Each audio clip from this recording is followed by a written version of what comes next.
can have this. Welcome, ladies and gentlemen. I don't know where you're joining us from different parts of the country. We are talking from guys and giving a big shout out to guys from Kisumu. I was told by Waluya kutoka Shamahoho, kutoka Mamia, Seshianda. Nisisi.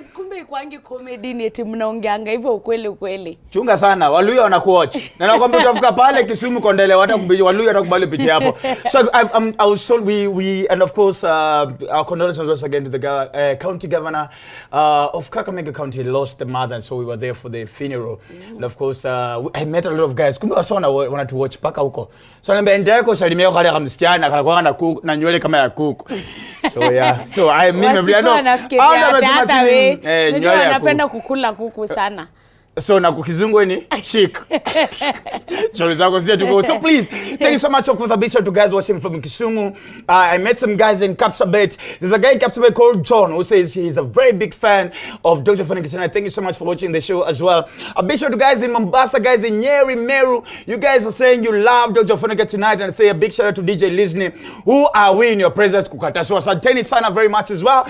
And of course, ladies and gentlemen, before we continue, today we have a big show lined up for you, please. Yeah, leo nimeamua niende msee wetu wa home. Very biased. I'm very biased. I see. Oje ni suggestie mtu wenyewe ushago. So mimi naenda kwenda Meru this week. Meru nini? Kwanza Meru mnachoma na huyo acha kwanza nikae chini kabla niwaambie vile mnachoma. Now, you see, this is the thing. Okay, Kenyans allow me.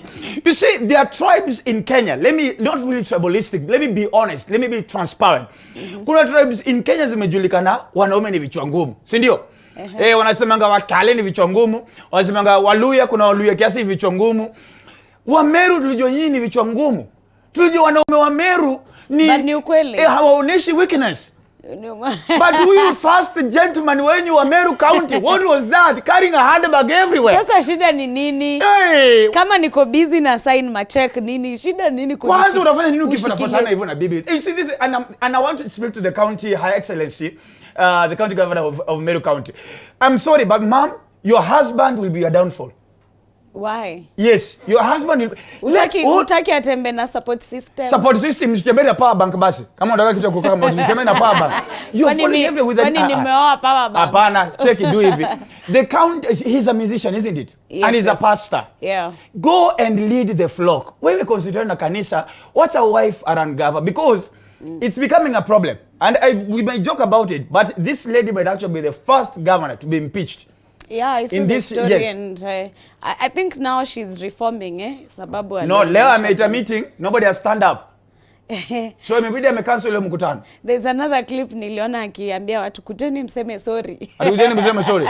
Nakwambia shida iko hapa. Alafu kuna then all her nominees for county secretaries, all of them were county executives. All of them were rejected apart from 3. 3 out of 10. So the 7 were rejected. Yeah. And when I checked the list, my reverend na my bishop wenye wamejaa kwa hiyo list. Okay, shida iko just employ then fine. Governor, and then usichukue the 12 disciples mara moja tu uweke kama county ministers from where tumefika. But if you're not careful, and I'm telling you ma'am, Kenyans are very unforgiving, and I want to even tell you the people of Meru County are a little bit unforgiving. Yeah. Right now they are saying they want to send a form around the Meru County for voters to sign. Yeah. For her to be impeached. It's going to be bad. You better be careful, ma'am. Otherwise, you may not end up achieving the goal. And I want to speak generally to men. Men need to realize that it's okay for you to actually stand in the crowd and clap for your woman when she's winning. You don't have to force yourself in the limelight. Guys, do you guys know how rich and how powerful Oprah's husband is? But how many people know Oprah's husband? But she's always in the crowd. Yeah. Guys don't know that. Wow. Even in the shows, at times he's just there. He's just there standing. Learn to let your woman shine without you literally being on the screen and pushing an agenda. Hey. All right? Yeah. I mean, Governor Bwana ya Her Excellency Waiguru, Bwana Kamodho, is he not there? He's there. Have you ever seen him? Mr. Mboro, the husband to Her Excellency Susan Kihika, yeah. He's there, a powerful gentleman. But do we see him on the screen? Sasa wewe umekazana tu lazima uko hapo mpaka handbag ya hiyo. Kwanza handbag ya red even to make it worse. Handbag ya red. Handbag ya red maroon hapana. So to the Meru County and the county the governor, please to quite careful. Anyway, that was not even on the story. Ladies and gentlemen, tonight I am hosting one of my closest brothers, a gentleman I respect, I love, a gentleman who carries the genre and the genetic static of the gospel industry in Kenya. Ladies and gentlemen, we're going to be having the one and only Papa Fololo, hey, Daddy Owen in the house. Wapi makofi yake, wapi makofi yake. And apart from that, we're also going to be having, I call her the queen of Kisi comedy. Ladies and gentlemen, another very, very extremely funny lady. We're going to be having the one and only Nyaboke. She's going to be on the show as well. Moraa, Nyaboke on the show as well. Tumpige makofi pia, ladies and gentlemen. But before we get there, let me take a sip of my tea. Thank you guys. Watu wa November msipretend sana. We know you're a product of Valentine's. We are just reminding you. Yeah, nini mambo yenyu ilifanyika Valentine's mkazaliwa mwezi huu. You know my birthday is in 2 months. You better get me a gift. At least wao ni out of love. Yako ni out of? Nasema wao November ya Valentine ni out of. Nakwambia kuzaliwa. Mimi yangu ni ya December Juni. December. Yangu ilikuwa January. January. Wakati wa shida niliambia mama. Ile hawako na kazi nyingine. Nakwambia kuna kazi ile ilikuwa. Nakwambia mimi hata naangalia kama maternity yangu nilizaliwa wakati wa special offer. Give birth to one get one bed free. Me I just my God. Ano jamii wazazi wangu walikutana kwa matanga. Hapa Mbotela ilikuwa disco matanga. Hizo tunasikianga disco matanga. Bas, kuza kuna ngoma. Walikatika wakilia wakasema wakali. So this is what happened. Walikuwa hiyo disco sijui msee alikufa kama alikufa. I don't know his name but I thank God for his death because if he didn't die then I would not have been born. Wow. So ilikuwa ngoma ya iyo ndo iyo mahayo ni ngoma ya iyo ndo sister. Of course you didn't know. So walikuwa dance around the casket wakadance alafu akadisappear. Alafu after 9 months nikaapia. Yeah, and I was here. So dad, mom, Aki, you guys, whatever you did, thanks. I'm here now. Thank you so much. So ladies and gentlemen, these are the trending topics of the week. Listening. So remember when we had KRG here last week? Yeah. KRG self-proclaimed that he is worth 5 billion Kenyan shillings. Whether it's true or false, I mean, we do not know, but mtu anasemanga Kenya anajua. Yeah. Ndio? So nataka kusema ringtone na kimbelembele yake ringtone pia ilitokea akasema he's worth, so ringtone whether it is in his mind or in our mind we do not know again. So ringtone is worth 50 billion according to him. Yeah, according to him. And I think half of it ni mapua. Yo mapua ringtone is a bit life into economy. Alikuwa nguo zenye alikuwa amevaa zikafika kama 30B. Alikuwa anasema sijui kiatu ni 10 million, sijui trouser. Alikuwa anahesabu nguo. Juu hiyo kiatu 10 million nile yenye Musa aliambiwa atoe. At the burning bush, I mean 10 million shio ni kiatu ina gani? I think kuna nguo moja alikuwa amevaa ndo ilikuwa cheap. I think there's a video. Ebu weka hiyo video tuone ya ringtone. Na nadhani inakuwa kama 50 billion. Kwa hivyo net worth yako ni 50 billion. 50 billion. Hiyo ni pesa ama ni pesa pamoja na assets? Net worth yote. Haya. So 50 B. That is how much he is worth. But now I've realized that celebrities are fighting. I don't know. I want to really get him clear so that I quote him correctly. Just play me the clip again. Yani ukianza kupika kama venye nimevalia saa ya 10 million, viatu hapa ni 2 million, trouser hii nilinunua kwa off market kabla ziingishwe zihangiwe, nikainunua hii I think kama 1.8, jacket hii ni kama 500,000, hii nayo ni gold ya milioni, na hii sweater nilinunua kama zile top cream ambazo zimekuja na I think ni kama milioni. So ukiangalia mimi lifestyle yangu ndio I think mimi naweza fika kama 50 billion. Na mashamba pengine na nyumba. Kabisa. Mimi niko mbali. Huwezi nitaja kwa sentence moja na KRG. Tafadhali. Itakuwa inakushusha sana. Inanishusha kwa sababu unajua pesa niko na nyingi. Niko na pesa nyingi sana. Naweza saidia secular artist wote Kenya kwa kuwapatia msaada, mkopo, Otile Brown mkopo, nani mkopo, Bahati mkopo, nini mkopo. Kwanza kama sasa inaweza kopesha Wilipola nyumba, shika pesa nunua nyumba, lakini sijionyeshi. Relax, tuko na pesa lakini tunatulia kwa Yesu. Watu waliuliza ama ni kizungu ilikuwa inaenda hivi hivi. You see, this is the thing. Ringtone is a special case. And the ringtone must be, and I'm begging the government, ringtone must be allowed to say whatever he wants to say. Because he is ringtone. Hakuna kitu tunaweza fanya. In his mind, hiyo ni nini 1 million. But no, we need to call ringtone here for him to say.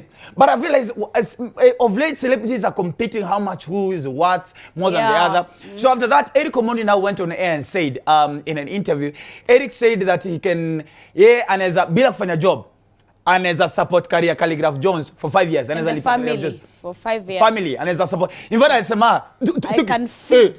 Tuki, bila mi kudu yote. Bila kudu yote. Mimi nitatapport like a don't. For 5 years. So that is what Eric said. But now, next week, we are hoping to host the one and only Esther Kokeyo, aka Akodhe. Because huyo ndo atatuambia Akodhe amenunua, nyie mjona Akodhe amebuy V8 mpya. Yaani Land Cruiser mpya juzi. Lakini uliona vile aliconfess kenye what she's worth. Alisema ngapi? Alisema she's worth 5 kids. Worth 5 kids? Birth certificate 5. Hiyo ndo ako worth. Bas, so Akodhe will be here next week for us to get to know the truth. So again, the question is, huyo Charlie ameko invite sleepover, ako worth how much? Number 2. Natuambia harusi. Mimi hata siko huko. Hata ni una history nimekuza nikitembea usaki watu wa Mirema Road wanikuje. So ladies and gentlemen, the governor for Kiambu County, not Kiambu County, is it Muranga, Kangata? Yes, he has said that he's offering women in Muranga County 6,000 Kenyan shillings for them to give birth.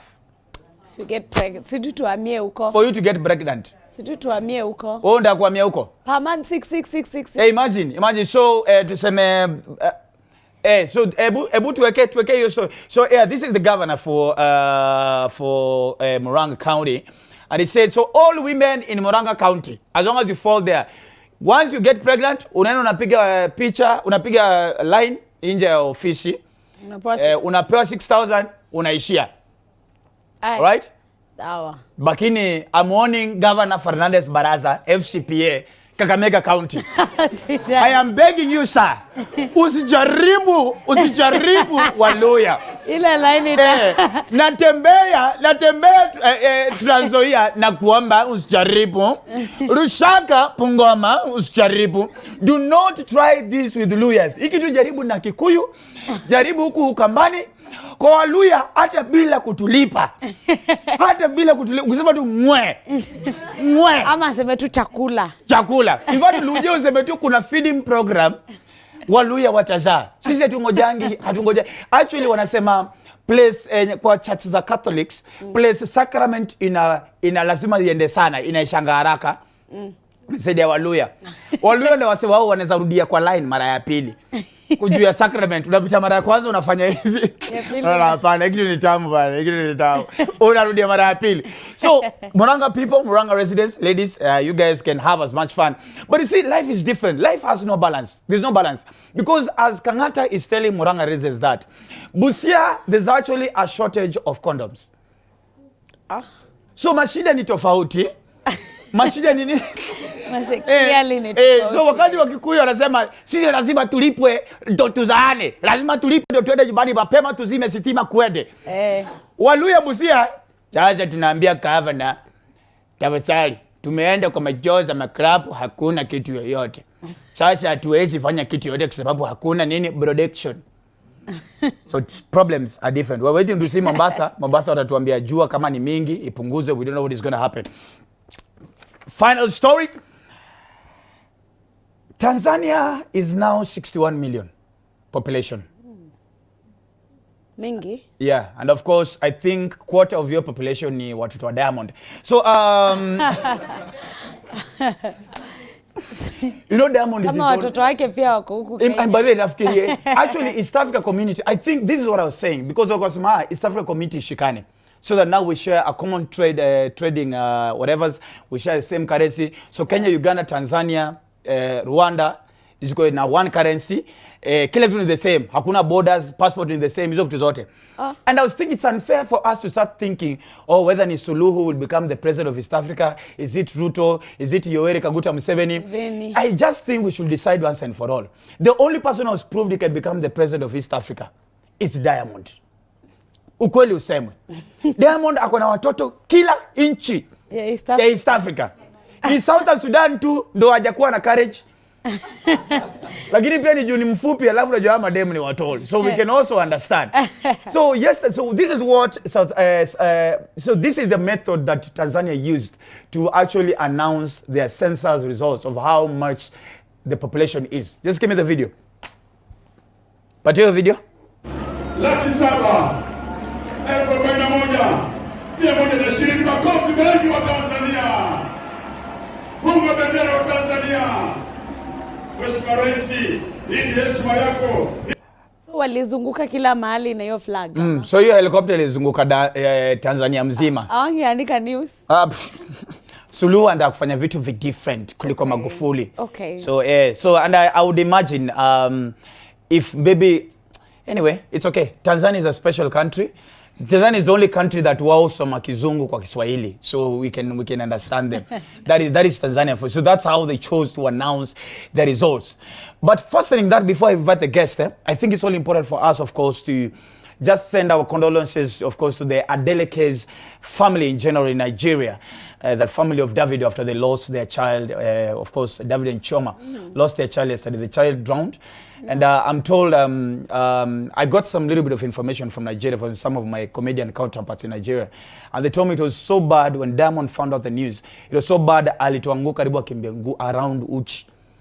Because of how the pain. And I can imagine. Yeah, he celebrated the birthday like just the other 3 day. days. Exactly. And then they were not home. Bas, na wameachana na walikuwa wameachana na Choma, so wamerudiana I think around 2 years ago. Yeah. So they were just, trying to enjoy and build up a beautiful young family. Then house manager walikuwa hapo. So mmoja akatoka, walikuwa wawili, walikuwa kando ya swimming pool wanawatch mtoi. So mmoja akatoka kuchukua simu, mwingine akaenda kwa hao. So mwingine anaambia hapana, kurudi anambia mimi nilikuacha hapa. Mimi nilikuacha na mtoi. So the whole time unazunga swim walk tafuta mtoi, kumbe mtoi yako ndani ya maji for almost 20 minutes. So that is the news that what happened. So of course our condolences, of course, to the Adeleke's family, Davido, Choma. I pray that God will give his strength during these tough times.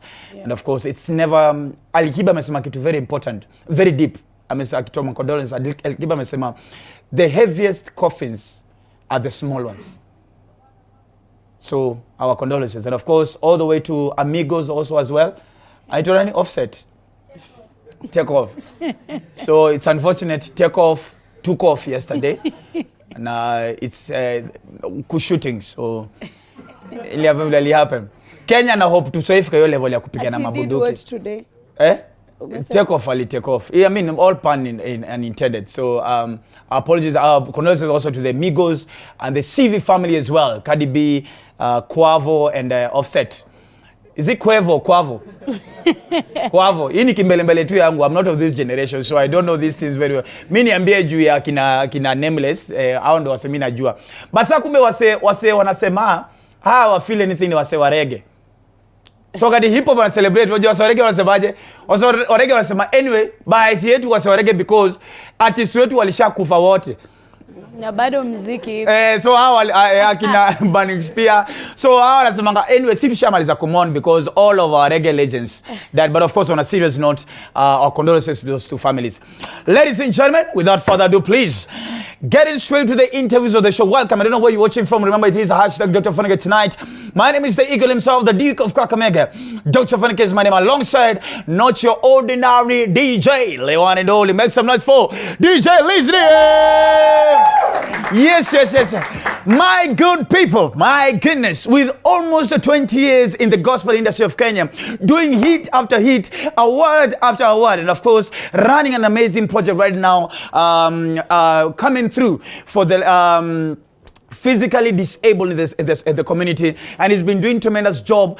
He's been making sure wale watu wako na wengine wamepata sponsorship, wengine wamefixiwa wameenda hosi, and it's just a beautiful story. Ladies and gentlemen, for the first time on Dr. Ofweneke channel, please put your hands together for the one and only Papa Fololo Daddy Owen.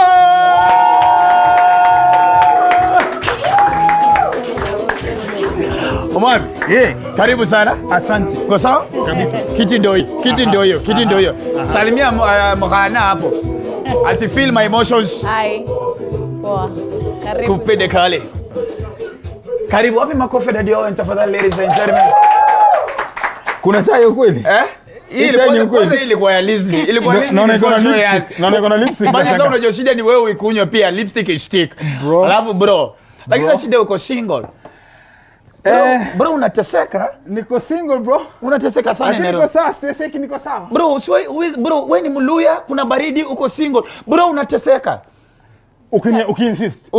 Wewe ukiinsist niteseka lakini hatuko tunajua ako single. Imagine jana wacha tuanze. Let's start first things first. Jana umesemaje kwa social media? Nimesema tu natafuta niko single, nimekuwa single for a very long time. Sasa hii nimeamua I want to get a chick kutoka ushago. Kienyeji ya ukweli. Nataka kienyeji ile yani si ati watu wananiambia kwa inbox ati what if nimegrow ya Ocha alafu nimekuja Nairobi. Sitaki hiyo. Nataka bado uko Ocha. Ako mtoe Ocha. Hata una ati drop pin. Hakuna drop pin. Ajui hiyo. Wewe sema tu stage. Sema stage.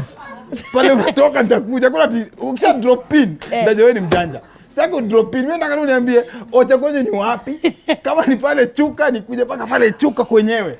Bro, unataka yenye iko na harufu ya Napier grass. My friend. Mweusi.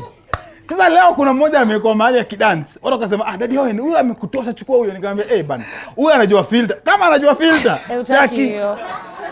Huyu ni mjanja. Unataka kienyeji ukuje umuoshe ama unataka kienyeji aje? Nitengeneze mimi mwenyewe. Nikaangalia hapo watu wamenambia tafuta matope. Mbona inanyesha tafuta matope. Ndafuta kienyeji ukweli. Bro, unasema kienyeji ndo wabaya jua kuja tao wakishachanuka. Hiyo time anafika anaanza kuchanuka, ndakuonyesha kwa mzee. Na pia atakuwa shazeeka. Sasa sio ndo ataenda sasa ubaki kwa kazee lonely. Miaka tunapeleka pole kumchana. Mimi napiga hesabu nini nitoka ushago na kuja Nairobi, how long it took for me kwa mtu wa Nairobi, si ndio? Sasa napiga hesabu najua academy nikapata kayang hivi, nikapeleke kole kiasi, usimpeleke unit na kidogo atakuwa mrefu sana. Mbeleke kole afanye hizi za kawaida, catering. Afanye DM for prizes. Afanye catering, sio kuuza viatu online. Ni nini watu wa Nairobi wamekufanya mpaka unaenda kienyeji? Sasa unajua swali, jana nimepost hivi alafu mtu akasema, sasa umeanza kula watao unataka ushago. Nataka tu mtu ushago mzuri mwenye natengeneza mimi mwenyewe, atani understand, hana maneno mingi, hajui TikTok. Kwani Nairobi hawezi Kwani Nairobi hawezi ku understand TikTok? Achajua TikTok. Wewe hata wewe. Naona ukijiumbia hata. Unataka wa Facebook tu. Ama mwenye hata hana Facebook. Nataka wa Facebook. Kwenye Facebook hata mtu ameniambia acha kuweka hizo vitu kwa TikTok. Kwanza kuweka hizo vitu kwa Instagram. Peleka huko Facebook ndio kuna wana najua hizo vitu. Lakini hujanijibu. Ni nini wa Nairobi wamekufanyia? Ni wa Nairobi nishakuwa nao. Nawajua. Nini hujajibu bado? Nawajua vizuri sana. Bro, msichana Nairobi shida ni gani? Wa Nairobi? Tuelewe tu. Asinile tu preference. Sometimes una feel leo nimekula sukuma. Kesho ndakula kanyama hivi kiasi. So unasikia sukuma ilikuwa acidity. Sukuma mimi naweza kupiga acidity. Sukuma ilipiga acidity bro. Sukuma ilitandika na acidity. Nimemwacha ningana manangu. Nilikuwa witness. Tunaweka maziwa kidogo hiyo. Listen, unajua mimi nilikuwa witness. Akija hiyo jikoni nilikuwa MC. Nakasirika juu mimi niko Nairobi. Sasa nasikia maneno na Listen, itabidi utoke urudi ushago, kwanza ku DJ huko tunakuita shows Nairobi. So itabidi urudi huko because kidogo Nairobi. Hata mimi sikutoa Nairobi. Mimi nilitoa Nyange na Kisii. Yangu litoka Kisii. Huyo alikuwa Nairobi. Sasa wewe ndio ulimuoa. Napinga na mimi juu ya bibi yangu nini na huyo. Ladies and gentlemen, hey my God, Oman, karibu on the show. Hata unajua ushamaliza half of the interview already. Asante. Bro, you are now okay? Yeah. I'm asking from a brother to a brother. No, I'm fine, man. Heal. No, I've always been okay. I'm fine. You know, it's a process. Life is just a process lama upitie. vitu zina happen. Bro, pia ulipitia process. So tulikuwa pamoja. Ni process bro. No, tuongee ukweli. It was na nakumbuka ukinicall, ukaniambia bro, uko sure na hii story? Nikakwambia bro, indoor ninaingia. Bro, you are in love. You are in love. Thank you. Alikana hapa mbele ya kila mtu. Cheki. Ati alisema men don't fall in love. Hebu sema nijibu maswali zake zote. Alikuwa anasema alisema nini? Alisema men are not supposed to fall in love. They don't fall in love. Hadi tukauliza maswali hapa. No, yeye inaweza correct what you were saying, but yeye fall in love. Whatever you're saying. Listen, unajua Owen ataishia. Wewe ndio utabaki hapa. So wisdom. Bro, tulikuwa in love. Hata ulikuwa in love bro. Nilikuwa in love. And I think you know the biggest mistake. Let me ask, what is your biggest lesson? Because we're living in a generation where, and I'm really happy that unasema you still want to get back on the dating scene. The biggest question has been generation we are coming up with a trend ya kutry to kill the element of marriage. And kuna your marriage is scam, yote imezunguka sana. And I feel like it's a spirit that is really trying to take over on a serious note now. What is your biggest lesson? I think my biggest lesson is that we are in a transition of generations whereby we're meeting people like Lizni wenye at their age, now they're working, they're empowered, they know what they want, they have goals, you understand?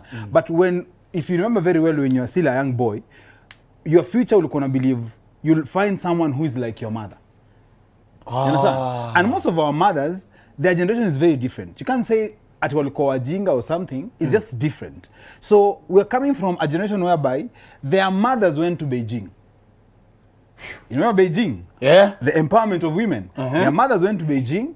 And then this is the generation that now wamefundishwa, you need to be empowered, you need to know your rights, you understand all these things. So we as men, where we sit right now, we are shocked because we think we have a template of our dads. You know our dad walikuwa wale simba akiingia kwa nyumba na guruma. You understand? That can't happen right now bwana. Sikizi mujaribu guruma kiasi kuna time ina wako bro, utaachwa bro. Nilijaribu nilingia tu zile hii remote bora ni ya black.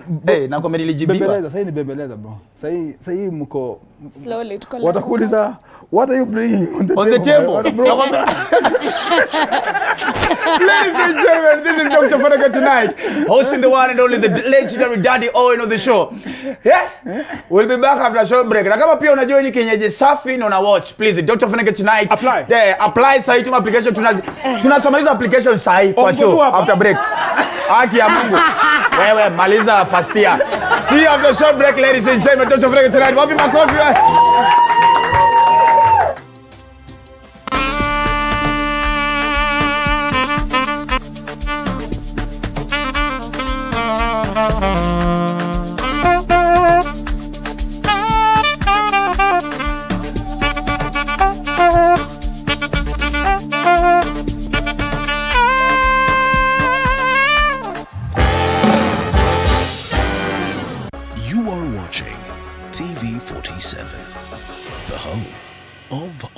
Stories. Things zima come in small packages. Kwa hivyo usiwatch tu, shika inayokufaa. Bring it to life na YouTube Shorts with Safaricom. Kuwa ndani ya game, piga hiyo story. Shorter is now better na YouTube Shorts. Njia mpya ya kuenjoy music, comedy, sport, trends and more in short. Dandia trend. Imba ngoma yako. Shorter is better when you are go-getter and you look too cool. You don't need no sweater. Bambika na shorts kila siku. Check stories za kila kitu. Sika 1GB na 10 ball. Dial star 544. Now you can watch and create YouTube Shorts videos on Kenya's fastest and most reliable network. Je, maumivu ya kichwa na kukosesha amani? Kaluma Strong hutuliza maumivu ya kichwa, maumivu ya mwili na hata huondoa joto jingi mwilini. Kaluma Strong ina aspirin kama kiungo. Maumivu yakizidi, muone daktari.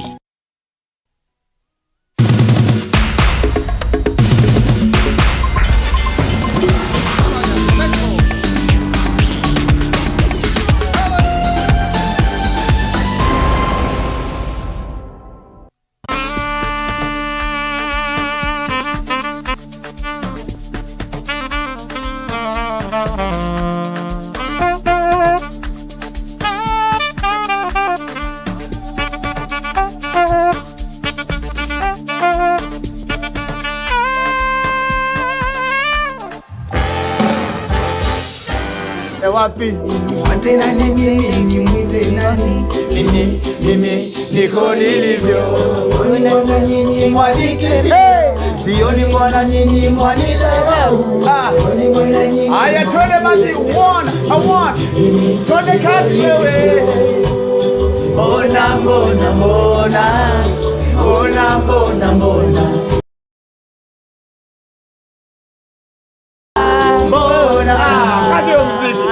Sasa ingoma bro, nitakuchokoza, najua kuna vile umecome through, bali nitakwambia. Sindio? So on the 3rd of December, of course, in Eldoret, of course, the official launch of the Children's Home under Malaika Foundation, we shall be there. 200 families being chained, of course, we are going beyond and beyond, and now you can always count on me. Sindio? Of course. Thank you, sir. What we go for the doing, ladies and gentlemen. God bless you.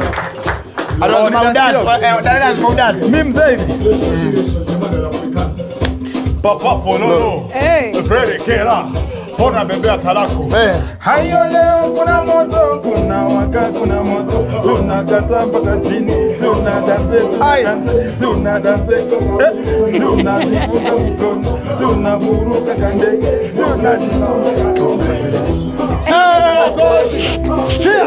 Thank you so much, ladies and gentlemen. Coupe de cale.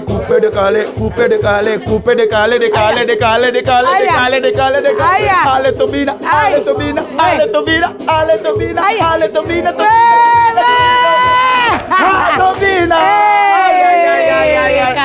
You guys have no idea the memories we have of these songs. This was when gospel concerts was in a more than secular concerts. Yote mimi nilikuwa DJ, mimi nilikuwa MC hapo, DJ Sadiq, DJ Mo. Hiyo ndio gospel mtu angeza kudance. Kwanza ukisikia kapagala pale. Sasa kuna gospel song kweli? Ziko. Na nani? Shida ni yani hiyo vibe ya kudance ndo haiko. Na gospel ziko. Hakuna, hii ni generation ya Freemason, kwendeni huko mnakosa Mungu. Guys. Tafadhali imagine makardinali wachape gospel. Manzene za bambika. I need to look for those guys who bring them on the show. Ladies and gentlemen, before we bring in the next guest, I mean, I'm already having fun today. I'm loving the show. I don't know what you're doing back at home. Please make sure you're tweeting and you're Instagramming #Ofweneke tonight, ladies and gentlemen. Now, video of the week. This is the most useless story that has happened in the last 48 hours. Apparently, that's what Musema. Ukienda club, at times, now unajua unataka ku walk out with something. At times, mwagilie maji by mistake. Ndio kama ni mwanaume ama ni mwanamke.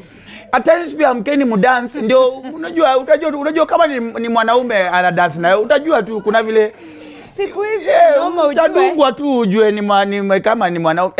Anyway, so we're heading all the way to Uganda because apparently in Uganda 48 hours ago a certain man went to a certain club and was having a little bit of fun. And he thought that the person that is having, now this is please play me the previous photo. Yes. So this is a man. Guys, this is actually a man. That is actually a man. So sasa huyo ndio Jimora tumetoa picha ya huyo mwanaume alikuwa na baba fulani.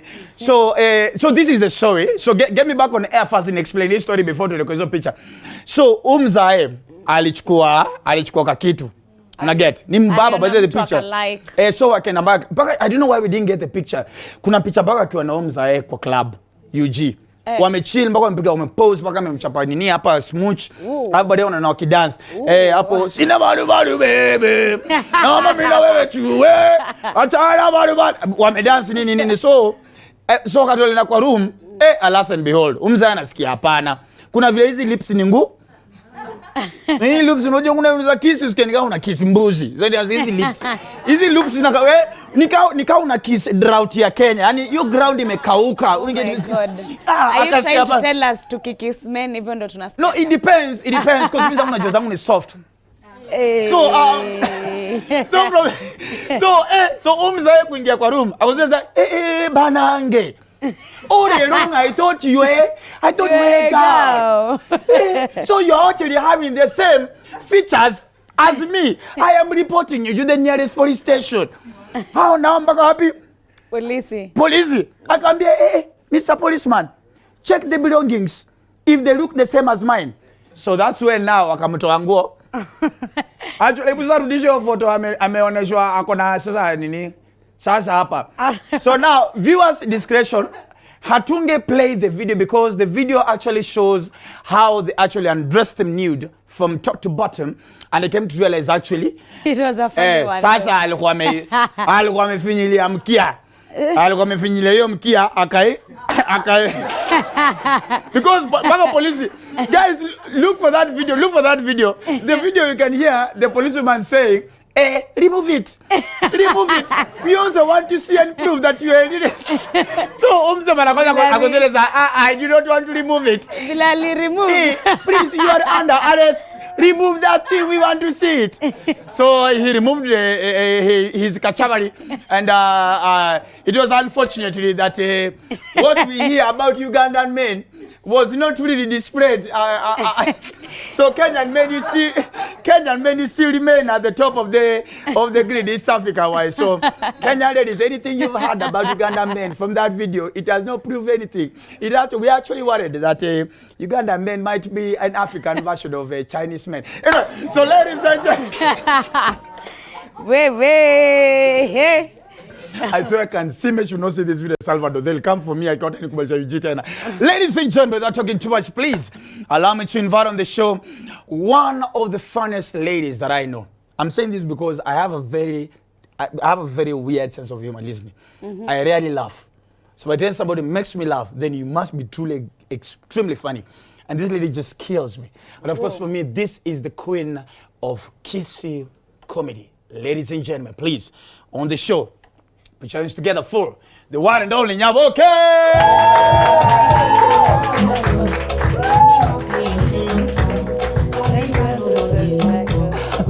How are you? Karibu sana. Wapi makofi ya Thank you so much. Karibu sana. Thank you for having me. Kwanza umekosea, ungemchezea reggae. Ukimchezea reggae umemweza. Anatuacha na yeye anachoma. Ama niweke kidogo. Anachoma, ngoja kidogo kwanza. Sawa. Sasa ni corporate. Sasa hii unaweka ngoma ya Aya Star, unaweka hapo kitu wale. Hapo unaweka Amigos. Ulikuwa unajua mse amepass wa Amigos? Mgani?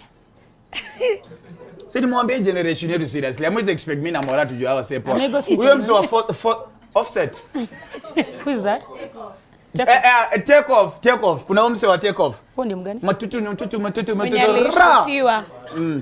Niliona mtu ameshutiwa basi kwa najua ni nani. Wewe kwanza ni binadamu. At least niliona mtu ameshutiwa but siku follow up ni nani. For sure I didn't know. Tell me about the 80s and the 90s then of course that's our type of music. Yes. Let me ask, how many years in the industry? Well, professionally as an actress, I've done it for 16 years. 16? Yes, since 2006.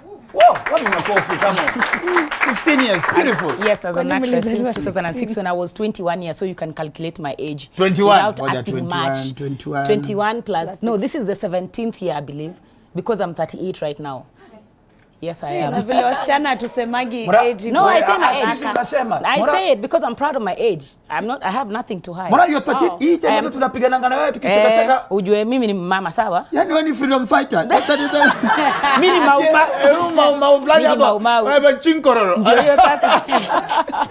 So, do you remember your first ever play? Yes, I do remember very well, vividly, because I was still young and I was so green out here.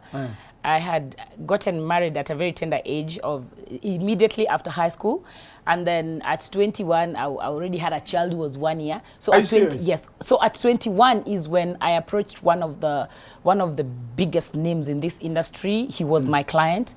I approached him and told him, hey, bana mimi manze I can act. So he told me, kuna kashoot fulani nataka uende audition or try. So I tried. My very first show was Tidy High, way back in 2006.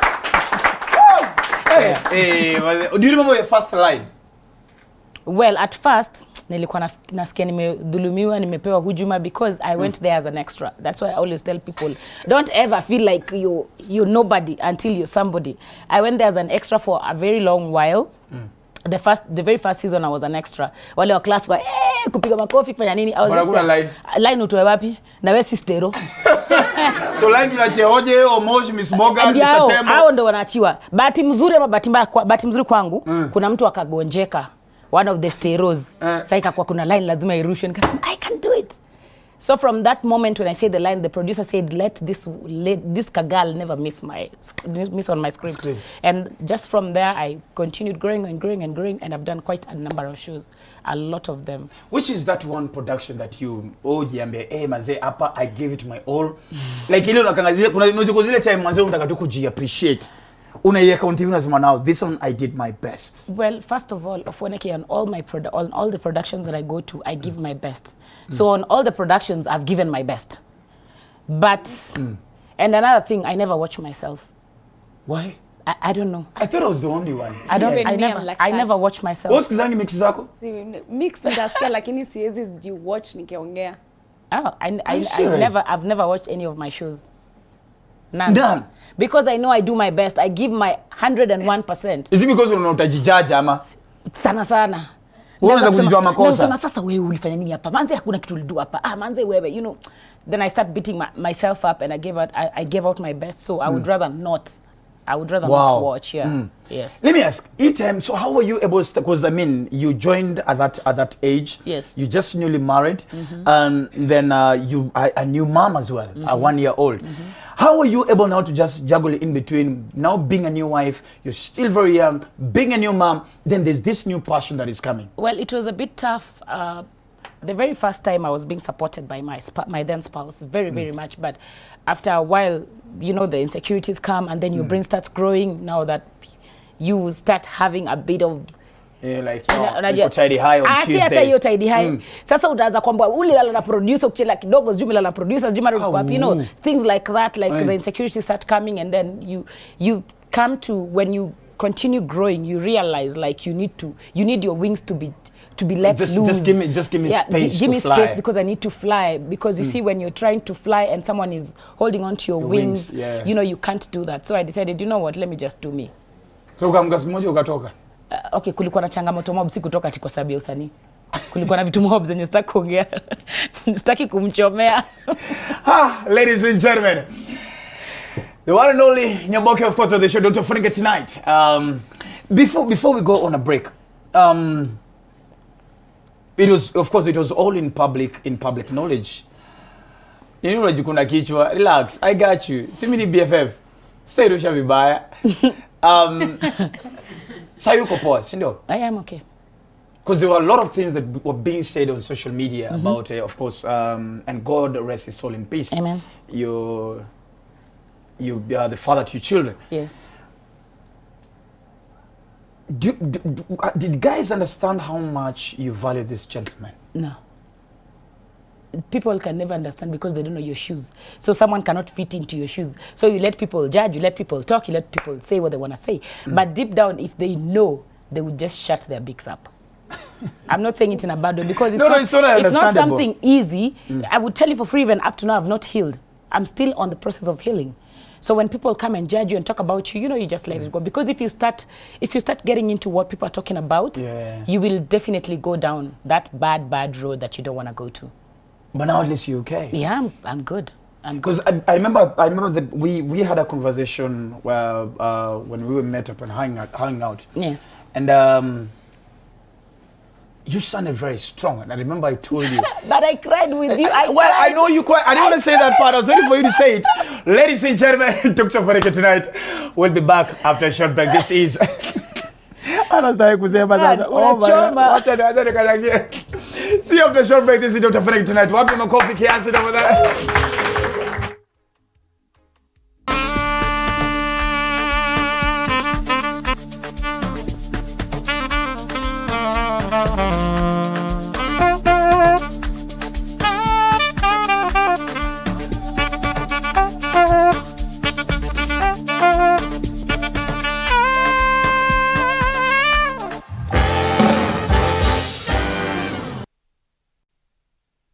You are watching TV 47, the home of untold stories.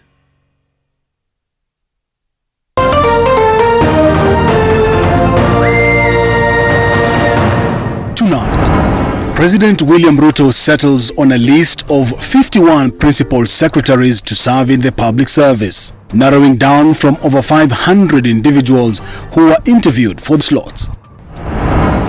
Plus, health officials on high alert as COVID-19 cases keep increasing. The vaccine is the one savior that we have today that will ensure we protect our communities, we protect our families, we protect each other generally. When everyone is vaccinated, then our community is generally safe. The Africa Center for Disease Control now targets 8 counties in the country for a mass vaccination drive.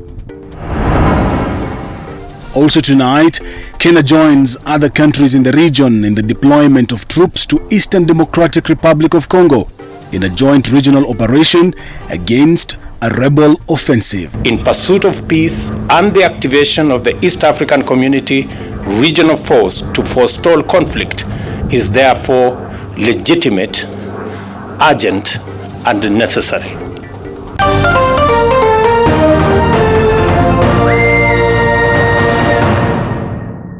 Do you dream of working in Germany as a health practitioner? Mount Kenya University, through its affiliate, Equip Africa Institute, has partnered with Hochschule Koblenz University of Applied Sciences, Germany, to train you in healthcare assistant for German hospitals.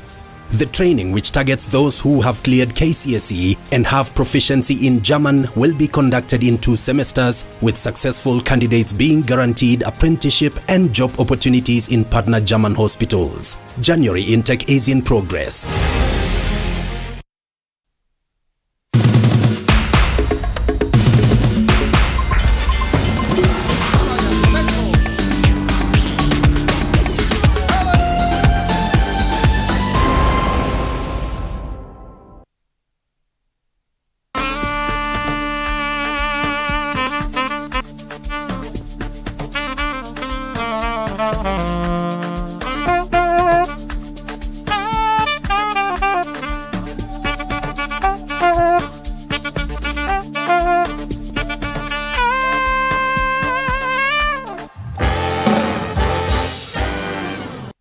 Pam pam pam pam pam. Rastafari. Hey. Sun culture. Yeah, remember every Saturday live on Club Ibiza. Mazido siku zetu. Ndio sasa Ilikuwa Ibiza. Man selector. Unaweza kumbuka ilikuwa Ibiza, Omega 1. Sijui Nyanza what? Nyanza House. Nyanza juzi nilikuwa nawaambia City Star sasa hii ni place ya biriani. Sisi ilikuwa place ya dunda. Sisi ilikuwa club iko toka Pink Elephant. Bas. Ilikuwa mbaya. Hapo kuna walalo alakawa kula biriani hivi. Ujue kuna time hapo waseo walikuwa wanarusha alafu kulikuwa na changes. Yes. Kisa changes ilikuwa mababi, changes ilikuwa kama Milanse, ilikuwa mababi. Changes unasikia zile za my dad kujad kwa dad and toward my moti I've gone shad. Kunywad and dad. I want ngwanyezi. So So this is what happened. So boys wangu fulani best friend yangu alikuwa mababi, walikuwa Karen na mimi natoka Kibich. So mmoja kananiambia wewe Kibich wapi? Si nini Ayani. Ayani gani? Ayani Karanja Fort. Mimi nimegrow up Karanja. Karanja? Yes. Nilikuwa donda mat. Nilisoma Olympic from class 1 to 8, my friend. Olympic mlikuwa mnachapwa? Vibaya sana kama manyoka. Aya. Wait, Olympic lazima ungekuwa na akili hata kama una. Unaiyekelanisha tu. So mimi tulikuwa na stay hapo Fort Jesus. Opposite. Actually sio kutoka tu Karanja kwa stage. Karanja si opposite. Tulikuwa kale kakichoro kwa stage. Najua wako kachomo. Yote tulikuwa maneiba na Brijo. Bridget huyo sasa siku hizi sijui nini inafanyika na maisha yake. Bridget Achieng. Maisha tu inamfanyika. Hata kwanza kuna guide fulani ametoka hapa, Mungu aita magaidi. Kuna guide fulani ametoka hapa akisema sijui anataka mademo wa ushago. Mwambie mademo wa ushago ndio wamejaa TikTok saa hizi. Sisi magaidi mataliban ndio tuko. Alambe glucose atafute mmoja wetu tuendelee na life. Hao vienyeji ndio wamejaa TikTok. Si ni kweli? Hao ndio wamejaa TikTok saizi hakuna kitu na washo. Na wako na views kushinda sisi wa mama wa huku. Kuna mmoja anasumbua huko anakuwa na short hair na kukutana kila mahali. Ni wengi. Kwanza ule demo wa Facebook. Ambia ugaidi alambe glucose. Hapa wa Nairobi sisi mataliban ndio tuko tumebaki. Wenye mshagonga maisha sasa. Sisi ndio tumebaki. Sisi machokora ndio tumebaki. Akayakijua hivyo. Hebu niulize bwana, nini wewe utafuta nini kwa boy? Wow. Well, najua at 38 years, at 38 years I just want anything that breathes, anything that can Hell walk. no. Not Thank me. you. Now, I have my own standards we are and my listening. own cup of tea. We are listening. Mimi, first of all, when I was younger, I was looking for love, and that love came and ikanigonga kwa tanye vibaya style mbaya. So what I'm looking for a man right now, of course it's a partner, companion, a friend, someone who's gonna be there for me physically, financially. Yeah. Amen. Kibe asipate hii video. Amen.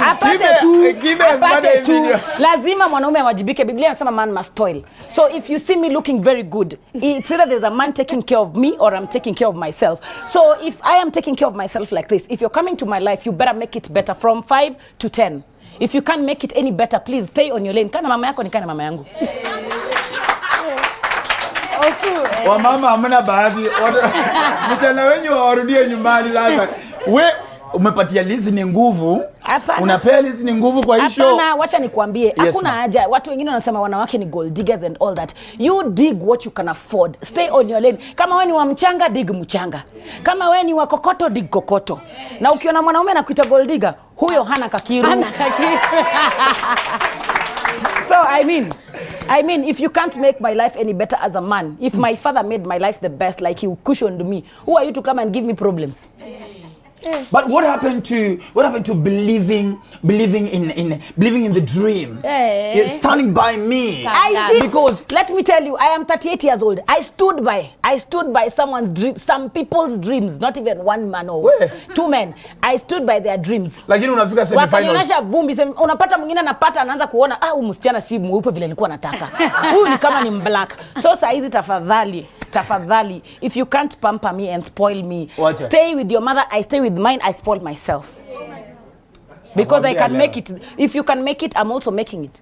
So why are you coming to my life to give me pressure? Hii maneno standing by you, nime stand.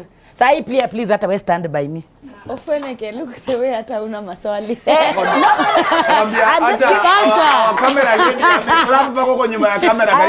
am just giving an honest and straight opinion on that, on whatever you asked me. Wanaume leo ni kubaya. Leo ukae na mama yenu. Kama hawezi kaa na mama yako. Na najua natusiwa daily juu hiyo, lakini ndaambia madem kama akuchungi, tafuta mmoja anakuchunga. Hiyo ni metric. I hope mshahara. Maswali na mshahara isiwahi chelewa. Atakosa ku stand by me bibi yangu ya watu. Hey my God. Hey. Sawa tu. Hii vita sitaipigana, Kibe ataipigana kesho kwa hii clip. Akuje. Kibe atapigania hii hapa mimi siongea. Ataongea nyamaze. Akuje tu. Oh my God. Let me say, is it because una feel kama wanaume wa generation tunaruka responsibilities ama tutaki kutoa do ama hatuna do?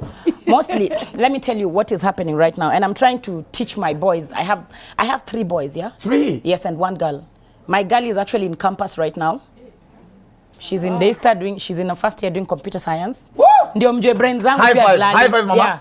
Leo mmebosi wa Kibich sini wa bright. Tunaza watu wa smart. Oh yes. Yeah, mtamu na join form 1. Awesome. Na ni faith. Amazing, mimi ndio nilianzisha. So unajua nilikimbia hiyo maneno. Wewe uliharakisha na. Chamkwale ni tamu baba. And then I have 3 boys who I am raising as like single-handedly. But no, my first boy who's 12, he's turning 13 this month. We are co-parenting with the father, so at least I'm safe. So I have these other 2 boys. Mwenye buda will die. I have to do it single-handedly, and it's very tough for me as a mom to raise boys, to teach them like this is what you see, like the society has branded us single women, like we cannot raise boys, we cannot do this, we can't raise kids. So I'm trying. My babies are very disciplined, by the way. I am a disciplinarian number 1. I have seen them on social media. Trust me. So I am trying to teach them to first of all work hard, to not rely on women, second of all, and to treat women like queens. Don't tell me, mama, you're beautiful, you're the best mother in the world, and you go outside there treating another someone's daughter badly. So I try to teach them, as I am your queen, that other lady you're gonna meet in future has to be your queen. So inakuwa changamoto, but you have to. I'm single-handedly taking care of them, but they're gonna be the very best products out here. They're gonna be the best products. Ladies and gentlemen, don't forget tonight. Oh my goodness. You know, now it is making sense. You know, at times you see actors, you act the real us that for the sake of entertainment. At times I love your combination with Victor Naman. It's amazing. Your clips are just fun and amazing. Thank you. And I'm seeing the strong protective woman that comes out even in the character. Yes. And I think there's a time, kuna times you fika listening, by us as actors or comedians or thespians, whichever, inafika time tunashinda kuseparate between ule wa uongo na wa ukweli. Inafika point sasa, Kenya Ofweneke anasema is the same thing Sunday. Yes. Angesema if Sunday was not Dr. Ofweneke. Yes. You get? And I love this element of you that is coming out. And if the 3 women who are teaching me how to enjoy watching women raise children, and I've watched you a couple of times when I interact with your kids when we were neighbors down at Mombasa. I've seen you with your kids.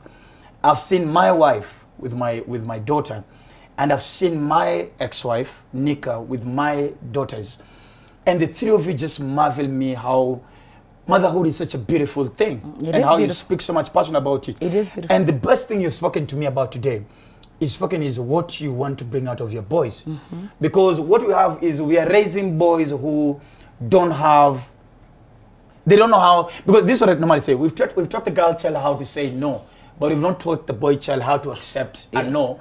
Like, I mean, whether when you accept ama apana, it's still fine and life continues. Yeah, you see, like, mostly I would say, like, the boy child has just been left like that. Mostly because you are told, you are a man, you can't do this. You know what I tell my boys? You are a human being, you are emotional. If you want to cry, baba, cry.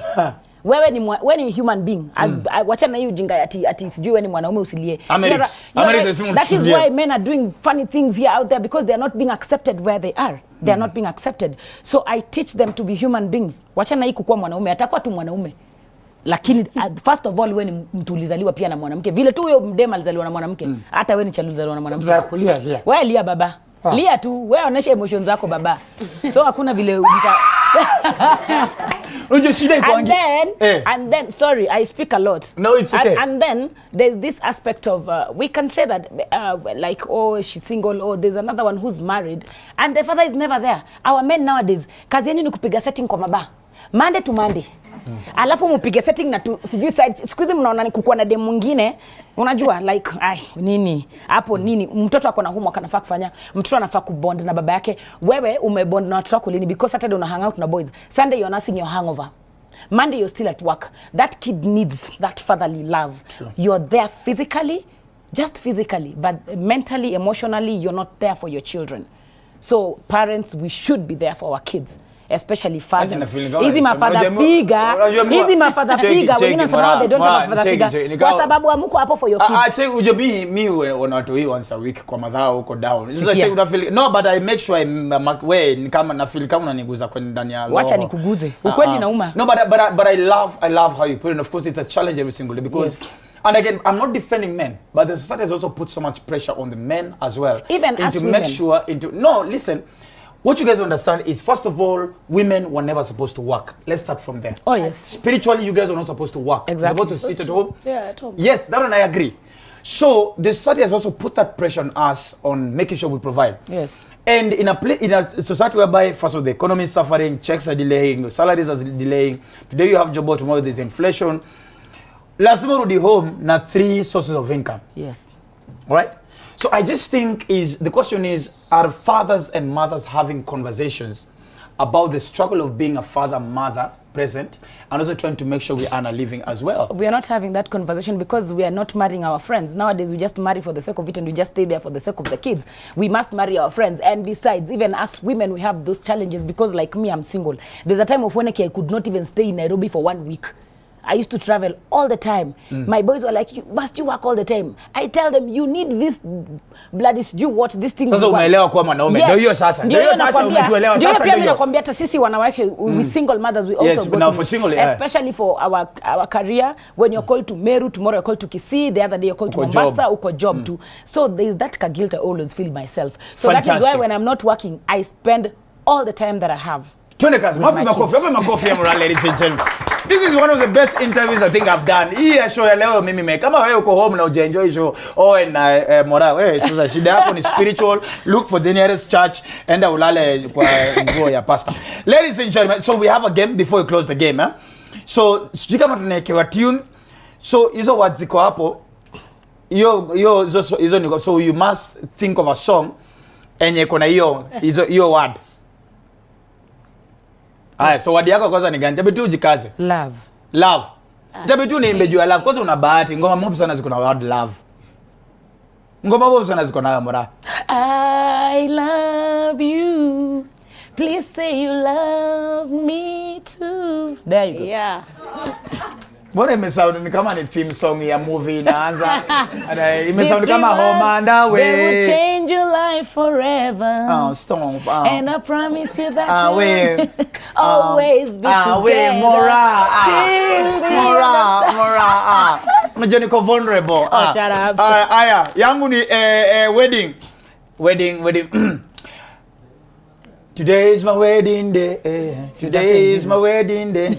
Today is my wedding day. Asante sana. Hiyo nimetik, hiyo nimejua. Thank you very much. Yako second ni cup. What's in my cup stays in my cup. In my cup is in my cup. My drink is in my cup. In my cup stays in my cup. My cup, hey! My cup, hey! My cup, hey! What's in my cup stays in my cup. Guy, hii yangu hata ni bure. Jesus emoji. Haki ya Mungu, haki hakuna. We. Linet hakuna ngoma emoji. Wamesema iko millennials wamesema iko. Gani kuna ngoma emoji? Hebu ngoja msiniambie. Wachani nayo. Ladies and gentlemen, thank you so much. This has been Dr. Ofweneke tonight. Wapi makofi ya Moraa. Thank you so much to Daddy Owen, to every single person who's been watching the show. A big shout out to you. Next week, same place, same time. They call me the Eagle himself. The Duke of Kakamega alongside East Africa's #1 female DJ right now. Ladies and gentlemen, not your ordinary DJ. DJ Listening. I leave you with a proverb that says, that is an Indian proverb that says, a mosquito is only attracted where there is a clean heart. Otherwise, if you have don't have a clean heart, mosquito will not come next to you. So that's why they bite me. That's why they bite me. Bas, come on, no, mosquito kuna rosafi. No, that is the news of the day. See you again next week. TV47 is the station. Don't forget tonight.